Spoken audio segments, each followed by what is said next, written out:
Welcome to Just a Real Talk podcast. My name is Vermont, and today I am joined by Ariane Talwerdi, who is a counselor at a school and in private practice. She's done a lot of research with mindfulness and the brain. She's passionate about working with immigrants, especially with the Iranian Canadian population.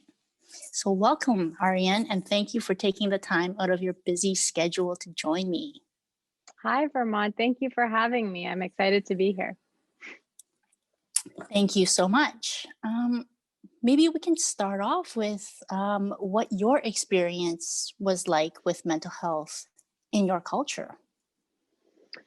I would say early on, there wasn't really a label for things. So it was more a feeling that one would have or one would see, but without really understanding what is this an issue, a health issue, if that makes sense. I think mental health, and maybe not even just in my culture, but just generally in society, has not been recognized as a health issue, and has been so stigmatized that I think later on, when I myself could realize, okay, for example, my mom has had depression before, but when I knew that it was depression, that made more sense, that there was a name for it, as opposed to just the behaviors you would see, or the kind of symptoms that would come out of as a result of it, if that would make sense. Or with myself, with anxiety, without knowing what it was, you kind of judge yourself, or you judge the other person. So yeah. You brought such a good point on in terms of calling, mental health is health. And like in our society, we don't know why there's such a distinguishment between the two, right?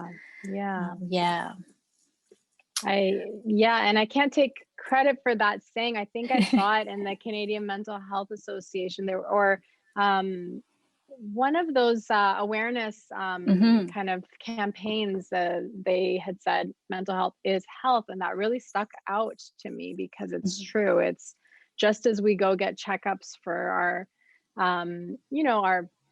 if you have a stomach issue, or like your kidney function is low, like I think it should be the same for your emotional well-being and your brain. That's kind of the core of everything, your essence.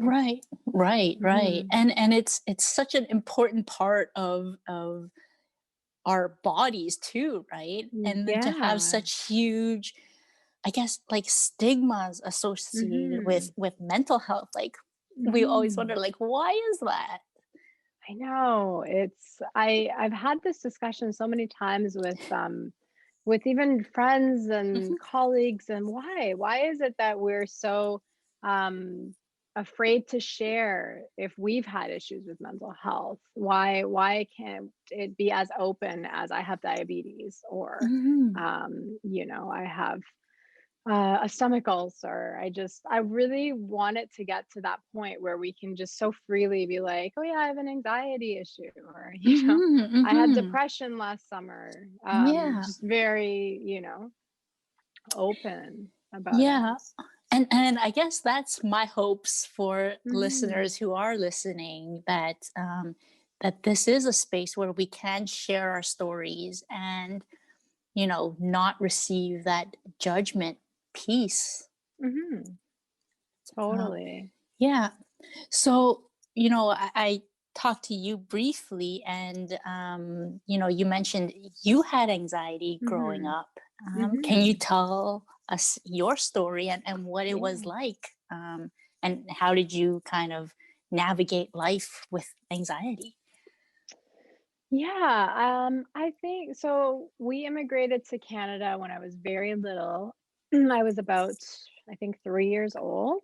And I think that really, even though I was so little, it really left an impression with me. And I think it created a lot of anxiety leaving behind family I was so close to. And I remember those emotions. And I think that that stuck with me, and I just was growing up in school. I was always a little bit nervous and worried about things, and anxious and scared, and but not knowing why, and not knowing that at the time that that was making an impact on my studies and my friendships and my ability to have confidence even.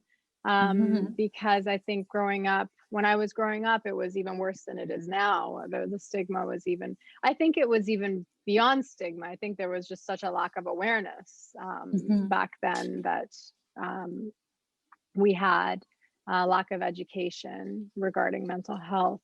um so yeah, I think it definitely was affecting certain things. And I don't think that I knew until I was maybe 19, 20, when my doctor once said, I would keep going for different issues to the doctor. I'd be like, oh, I think that I've got this health issue or that health issue, and I was always very worried about these things. Mhm. And he played a big role because he was always very interested in mental health, and I think he really educated me on the topic. And he said, I think that you just have more of an anxious personality, because he would get really personal and ask, well, how are things going in your relationship, or this or that. And then I think he saw a pattern. Mhm. And he was like, yeah, I think you just have something called anxiety, and anxiety um, is looking for a home. That's what he said to me. Mm. Yeah, and that really stuck with me. I was like, "Huh, interesting." So these things that I'm worrying about, they're a symptom of this issue that I have that's looking for somewhere to sit, like a Mhm. home. Mhm. And it's coming out in these different areas. And it really made so much sense to me when he put it that way. And I never even knew what that was. Mhm. So yeah. Wow, sounds like your family doctor, or your physician played such a Yeah. huge role into helping you discover what that was. Definitely. Yeah. And do you feel like oftentimes there is this divide between like the medical, I guess the medical world versus our mental health world? That I mean, not all the time, but there is sometimes that, let's just treat it with a pill, or have those fixes. Yeah, I do. I think that there is such a divide between typically um, the medical world, where you go in, and if you have certain symptoms that check the box for depression, then the doctor will usually just give you this and not really explain what it is you're going through. So there Mhm. is such a huge divide, and one that I think is important to um, there's room for growth for sure, and for kind of um, bridging those two. I think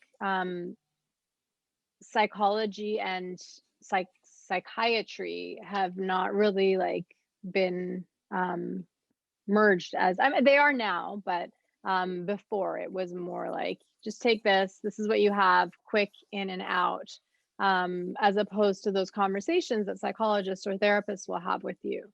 So Mhm. it's, yeah, I think it was rare at that time for a family physician to actually talk to you and talk with you, and I think that we hopefully can see more of that now. Mhm, mhm. And I mean, it is difficult because every time, you go into a physician's office, you're Hmm. always so rushed, right? They have like Right. that, what is it, like that 5-minute window where, what's your Yeah, problem? Okay, bye, kind of, the exactly. kind of thing. So there's not much of a chance for a Hmm. conversation, I feel. Right, And right. I think that comes from like a systemic piece, Hmm. which, I mean, that's a whole other topic to Yeah, kind of get into. Yeah. yeah. No, definitely. Hmm. Hmm. So I guess like throughout your childhood, how did you cope with that anxiety? How did you, or just having those feelings of worries? What did you do? Um, I think that I didn't really know that it was out of the norm, I Mhm. guess. So I was just, I wish I did know earlier, Mhm. because then it would have definitely helped me in terms of academics, I think, growing up and finding my passion. At that time, when you don't know and anxiety is high, it's just creating more issues for yourself because everything feels very, um, you feel more strongly about everything. So you feel more strongly about an issue with a friend. You feel more strongly or worried about, um, a test or exam. And I think that that would affect my academics because I would, in a test, even if I had studied, I would just freeze up when I had to Mhm. write a test in Mhm. school. And Yeah. so most of my time was spent on, okay, we have an hour. Oh my gosh, now we have 45 minutes. Now we have 30 minutes. Mhm. And I was just so nervous, and that cortisol was high. And I think I was like in fight or flight Yeah. for most of my teenage years, probably. Yeah.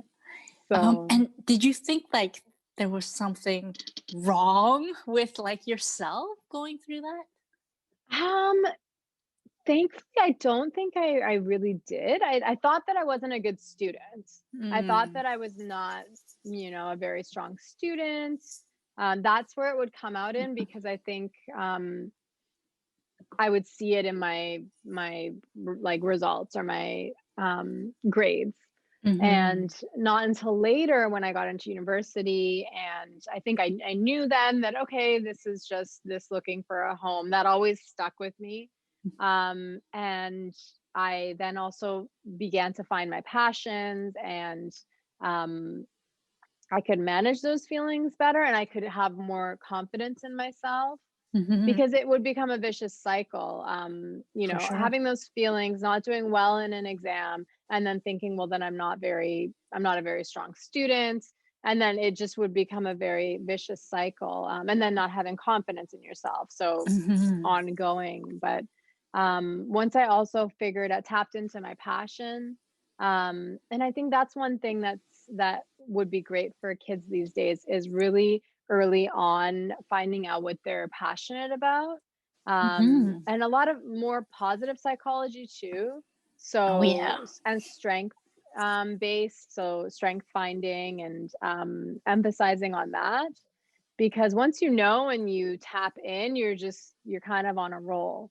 Mhm. Before, when you don't know and um, you have to do math or you have to do these certain things, or you think this is the career I must be in because it sounds really good. Mhm. Um you know so I think I digressed a little bit, but yeah. Sorry. No, no, that was great. Yeah. Well, if you were to kind of say something to that Hmm. younger version of yourself, knowing what you know today, what would you want to tell that young? Yeah, that's a really good question. Um, I think I would just say it's gonna be okay. You're smart. You'll find your way. Just Mhm. everything's gonna be okay. I think, um, a little bit of just validation and affirmation can go a long way. So And I long. think, yeah, I think when you and the people around you don't also know what's going on, so they're not necessarily giving that to you, they're also wondering, like, well, why aren't you studying, like, why aren't Mhm. you doing this? But if they were like, you know what, it's going to be okay, just do your best. Mhm. Yeah, I think I would also add in there, just do your best, it's going to be Mhm. okay. Yeah. Mhm. And that your best doesn't need to look the same as, say, your friends or, Hmm. your classmates or, yeah, like your best Yeah. is your best. And that maybe you don't need to compare yourself so much. Yeah, yeah, exactly. Yeah, it's Mhm. that comparisons too that often in elementary and high school, those like very crucial developmental years are Mhm. spent like really like in competition, I think, as Yeah, opposed yeah. to just, working on your own strengths and confidence building. Mhm, mhm. And I think partly it's natural for, Hmm. kids and for even us to compare, but almost like schools kind of like they do that to you as well, right? Where they're Yeah, they're, totally. you know, comparing, you know, the student to the student, or even with like Mhm. the system of having grades, right? Mhm. Yeah. Yeah. I agree. A close friend of mine always says it can't be like a one size fits all. Mm-hmm. And I think that's so true. And um, yeah, these like strength-based like assessments I think are so helpful. I had to take one. I worked for a large corporation and we would do that for team building. And it tells Mm-hmm. you so much about yourself. I think I'm hearing that schools are starting to do that more and more, Mm-hmm. which I think is so important for kids to be able to tap into that early on. Like, okay, my empathy levels are higher, so maybe those, subjects or jobs would be better for me. Or, I'm more of a mathematics. I think more in a um, like using that side of my brain. So I think those Mm-hmm. are really helpful too. Mm-hmm. Yeah. Are you starting to see more of these positive changes in the school? I think yes, because from when I went to school until now, we didn't have like I see that part of the curriculum now is they have to take to graduate a career life education class and Mm-hmm. then a career life connections. Mm-hmm. And we didn't have that. So they're starting to really think early on what career would I want to be in.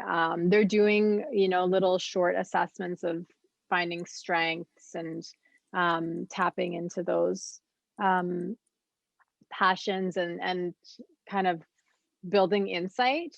I think Mm-hmm. when you're a teenager, just hormones are like going all over the place, and add in if anyone has anxiety issues or depression, and that's a very confusing time. So anything that Mm-hmm. can help them build insight, I think, is wonderful. Right. And I do see that. I see more appreciation, I think, nowadays for those differences. So there's the kids that are more creative and artistic and celebrating them for that. And Mm-hmm. there's more acceptance. I think culturally, I know that, for example, in my culture, there's still that expectation of either be an engineer, a doctor, or a lawyer. Like those are the main, Same. yeah, those are the main careers. But Mhm, yeah. mhm. Do you find that, you know, as good as it is to prepare kids for, you know, a future and potential career options, that it also gives them that pressure that they need to Mm, figure everything out at yes. 17, 18? Yes. I do. I think that is very true on the kind of converse side of it. It is true because if you look at how many times you change your major even in university, like Mhm. when you first go in, you don't know. You're like, okay, maybe I'll do this and then that. And I've changed my career completely throughout the span of my life. And so Same. it's like, yeah. Mhm. So for kids at 17, I do wonder, I'm like, okay, you think right now you want to be a doctor, but Mhm. you don't have to, be 100% about it right now. You do have Mhm. time. Yeah. It is a little bit more of pressure, I think, Yeah, and for it is sure. anxiety provoking as Yeah. well, because for some kids, some teenagers at that age, they think like, I need to have everything figured out. I don't know what I want to be, but everyone else seems to know. And Yeah. then Yeah. it's like, so what's wrong with me? Why can't I figure it out? Yeah. Yeah. Not knowing, Mhm. because it's so natural that you might not know. Mhm. And so, yeah, I think that definitely could create pressure for them for sure. What would you say to those kids? Well, I do tell them when they come to see me, and they're really trying to figure out their major. I try and tell them that this can develop and you Mhm. can change it along the way. Just I think what I always try and emphasize is find what you love if you can, Mhm. and that's so important. And it doesn't always happen right away, Mhm. but I think forcing yourself into something you don't like can be hard for sure, because Mhm. that's where you spend most of your time. Yeah. Yeah. So, Yeah, that's a tough one. yeah. Do you have any maybe like tips or tricks to help, people or young adolescents navigate some of these anxieties? Yeah. I think it's important to keep doing as much soul searching, as cliche as that sounds, as you can. Mhm, So just building your experience and reading and talking to people. I sometimes encourage the kids to find people in the careers that you think you like and do mhm, information interviews. mhm, That really helped me when I was navigating through my career to talk to people. So if I thought I wanted to go into journalism, for example, finding someone who is currently a journalist and talking to mhm, them, or in communications.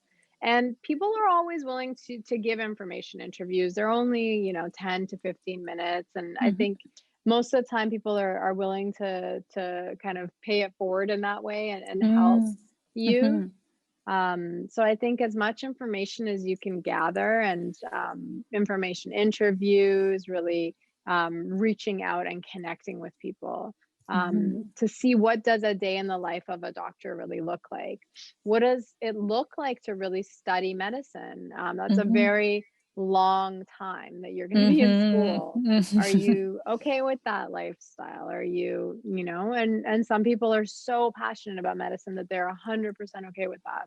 mhm, Some kids might not realize that that's a very long time to be, studying. So, mhm, yeah. mhm. A lot of hours, a lot Yeah, of yeah, hours, yeah. totally.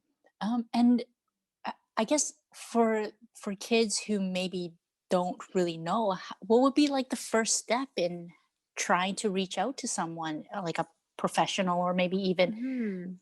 a student who is studying medicine, or yeah, like Yeah. what would their steps be? I think, schools are usually, universities are usually a good place to go Mhm, to. So, even looking online and searching, for example, UBC medicine, like mhm, Faculty of Medicine, mhm, and then seeing if there's a professor, you reading their profiles, maybe seeing if someone's biography kind of speaks to you, and then reaching out. Either to a professor to ask if they've got maybe a teacher's assistant that you can speak to, who's usually going to be a student and younger. Um, so, yeah, I would say schools are usually a good place to start. mhm, And then they can, for example, if it's a business school, then that faculty member might be able to point you out to contacts they have in the field. mhm. Um, but I find always a good starting point. Yeah. Okay, awesome. Let's share a little bit about, I guess, your career journey, and maybe Yeah. what career were you in prior to mental health, Yeah, if you don't yeah. mind? Yeah, of course. And I think I always try and share this story with my kids too, the kids that come and see me, because it shows just how much your career path can change, and that that's Mhm, okay, and you can really um do I like there's endless possibilities, like, mhm. and what you start with does not necessarily have to be what you end up with. So Totally. to alleviate that stress, like we were saying before, yeah, I started out. I went to UBC and I got my bachelor's of art in English literature. So I first started to my career thinking I wanted to be in PR or communications. Mhm, But I did the same. I think one of my mentors, one of my professors at UBC, was the one that kind of exposed me to the concept of information interviews. mhm, So I did the same. I reached out to people in the field, and soon was like, "Yeah, I don't know if journalism or PR communications, if that's really what I want to do, but I did like marketing." So With my English lit background, I went into marketing writing and marketing editing. So writing newsletters, editing. I was hired for a personal development company, and I would write newsletters or work on newsletters and like print material and editing and such.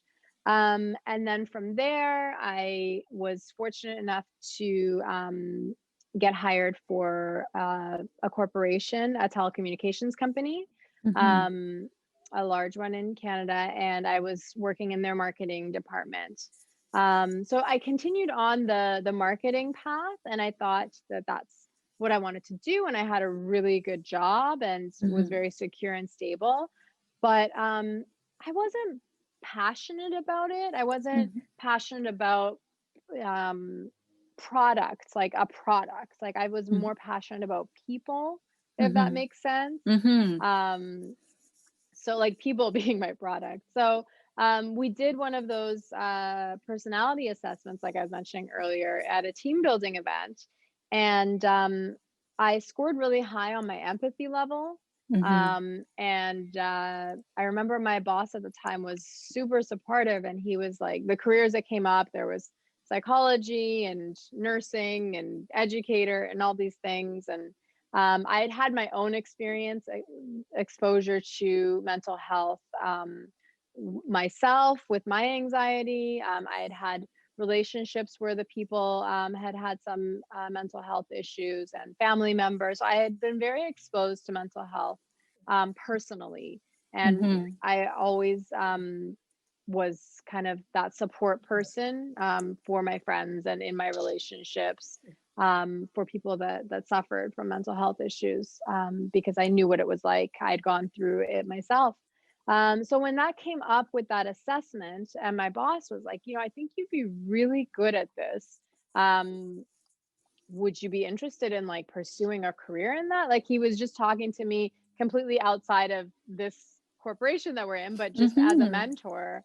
And I said, yeah, I think I would. And I started taking 2 master's level classes while I was still working full time in marketing.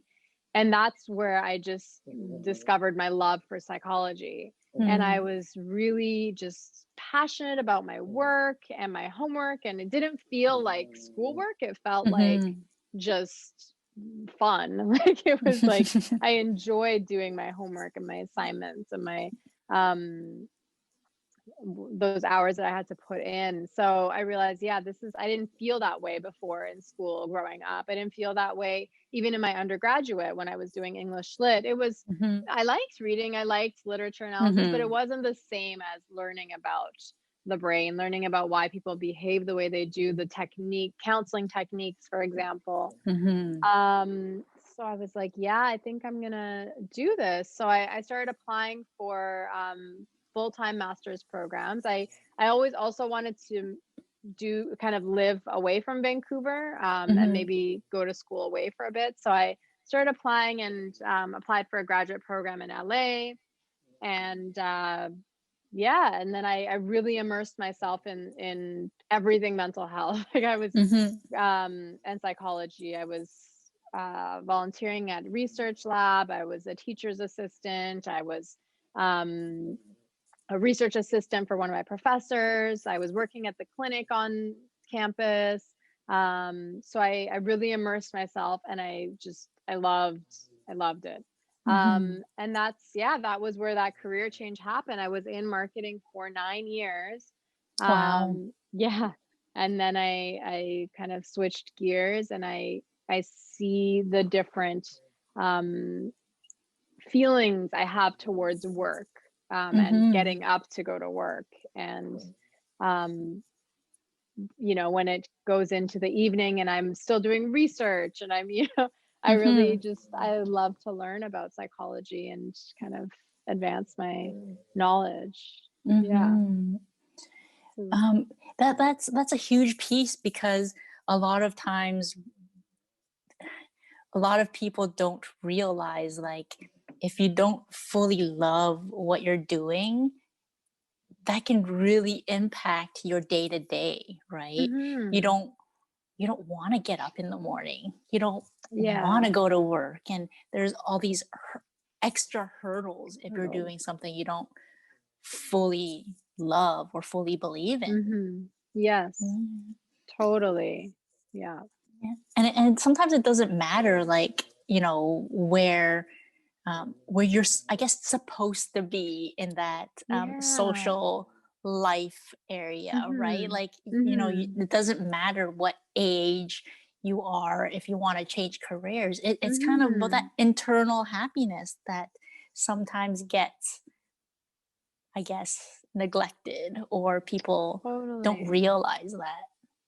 Totally, and you can make such a difference, in that job, Hmm. when you are really that's what you feel you're meant to be doing. So Hmm. I could have continued in marketing, but I think it would be a disservice to the company I was working for, because I wasn't, I didn't have that fuel, like that fire to do that job.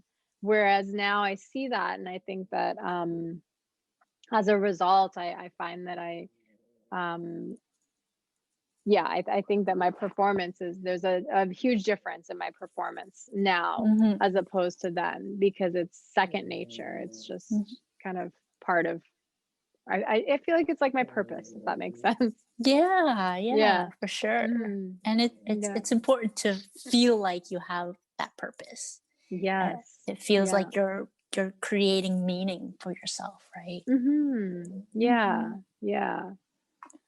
Awesome, amazing. What would be like one piece of advice you would give our listeners who may be struggling with anxiety, maybe struggling with a career change, maybe struggling with finding what their career is? Mhm. I would just say that have compassion for yourself, and really no judgment. I think there's no right or wrong way. You Mhm, don't have to fit into any mold.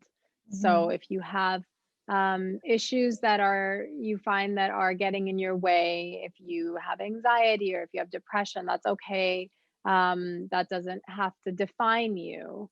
mhm, And I think that's a big thing about mental health as well, that it's has to define a person if they have anxiety or depression, and it doesn't have to define you. And just reach out to people early on so that you can learn more about yourself and learn more about what these things are if you find that something is holding you back and you don't quite know what it is. mhm, um, and as far as career goes, I think it's almost the same. I think um, talk to people, reach out if you feel that you're not happy with what you're doing. There's people I think that there's people that can mentor and can help, and I think that's one theme that I've noticed in my life is when I've reached out to people, they've been helpful, like my family doctor I was saying earlier, or that mhm, boss that I had, and they've been super helpful in helping me find my way. So you're not alone. You're not mhm, alone in this world. There's people that are here that want to help, mhm. and you don't have to go through anything alone. Right. Yeah. Even when you feel alone, Yeah. and oftentimes we do, right? But Yes. yeah, definitely reaching out Mhm. to people and making that connection, even if it's not with your friends or not with your family, Yeah. right? Yeah. Because it's easier, I think, sometimes when it's not with Mm-hmm. your friends and family. I think there's some judgment that we fear of with our family members, some expectation that they may have for us. And sometimes Mm-hmm. we need to figure it out ourselves before we can go to them with all that noise. And I Yeah. think I know in my culture there can be that judgment. Mm-hmm. And it can get noisy in your head as a result of it. So Mm-hmm. that's why that outside external person sometimes is very helpful to, it's unbiased, and it's just um I think we inherently as people need connection, and we need Mm-hmm. you know we need to feel connected, and like you said, there's times where we feel alone, but you're always connected. You're not Mm-hmm. alone. There's people there. Yeah. For sure. And I just want to end off the podcast with asking you, are there any myths about mental health that you'd like to clear up? Um, yeah, I think the fact that it's still I think in the media, the way it's portrayed sometimes, there's still references to someone being crazy or, the Mhm. crazy girl or the crazy ex or, Mhm, mhm. and these references aren't helpful. I think the myth is that mental health is something negative, and it's I think health, like we were saying earlier, mental health Mhm. is health. And I think that that's the biggest myth, is that it's something, there's something wrong with you if you have Mhm. an issue going on with your brain. And I think it's as simple as that. There's an issue going on with your brain, like just like there's an issue you might be having with another organ of yours. It's just, Mhm. there's an issue there. There might be higher levels of cortisol that needs to be balanced, or certain serotonin needs to be balanced out. Mhm. And there's nothing wrong with that. It's health, and you need to take care of your body and all parts of your body, Mhm. brain included. Yeah. That's an important organ that doesn't have to stay in one way either. The brain is Mhm. so malleable, Mhm. and like the research I was telling about with meditation, one thing that I learned was that the brain can change shape, like with certain for interventions like Mhm. meditation. It's been proven that certain areas of the brain, responded to meditation in the sense where it's either strengthened certain areas, like your executive functioning, your memory. So these are all really great developments, where that means you're not, stuck with a certain Mhm. issue. Your brain actually can change shape and can become strengthened. So yeah, it's possible. There's nothing wrong with you. Yeah. That was amazing. Thank you so much for coming on Thank the you. podcast and for your time. Thank you so much. It was fun.